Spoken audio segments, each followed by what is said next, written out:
Director Rowe, there was probably 10 buildings within sniper range of President Trump on that afternoon. Why was the building being used by the sniper not in the security zone? That's a question that I've asked, Senator. There was a decision that we were going to construct the site and it was going to maintain within the Butler Farm site, Butler Farm Show site. That building, that AGR, was right on the curtilage of our outer perimeter.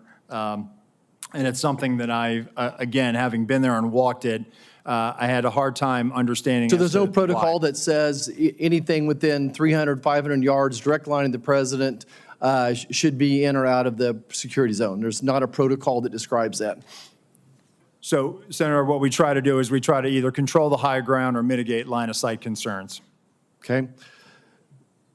You've stated that on multiple occasions, President Trump's team was denied more of a detail, more assets. Who denies that? Who is the person that denies that, generally speaking?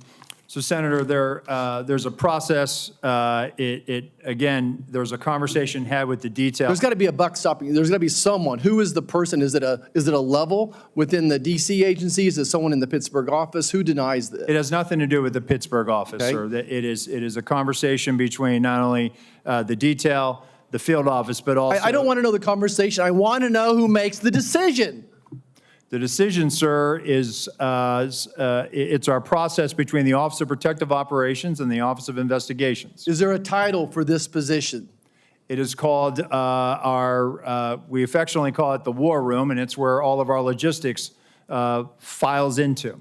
So it's a room that makes the decision. It is a staffing and assignments office, sir. Okay. Is the Secret Service required to do a briefing with all entities of law enforcement involved in the event of the days leading up to the event and the day of the event?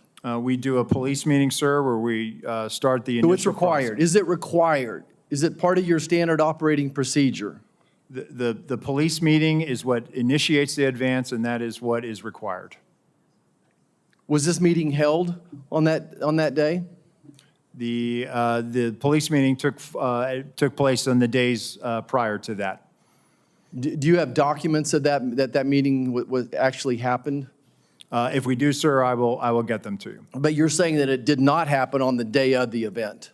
So I think what you're referring to is a briefing that the state and locals would have done with themselves. We did a briefing with our own folks. They briefed. When did you? Did your people meet with local law enforcement the day of the assassination attempt? Yes. Okay, and you realize that the local law enforcement says no, that meeting never happened, and that's why we need to get these people in to talk to us, and this is why the FBI needs to be speaking up sooner than later and say that meeting did or didn't happen. Surely there's some type of documentation of that meeting one way or the other. Is there documentation of that meeting? So, Senator, I can tell you that what you're referring to is the counter sniper team seconded to Butler ESU. Our personnel met with the team lead from Butler ESU, and they discussed areas of concern, areas of responsibility, and that did in fact happen at the site on that day. Director, I think you would agree with me that there were multiple individual and institutional failures the day of this assassination attempt. You have a $3 billion budget. You're still 2,000 employees short. And in 2022, the Secret Service had a 48% departure rate. That tells me you either have a cultural problem or just gross incompetence. Which one is it? So, Senator, I would challenge that 48% departure rate. Let me get you some statistics that we have. It is not 48%. But go back to the multiple failures that we saw on an individual basis as long as systemic.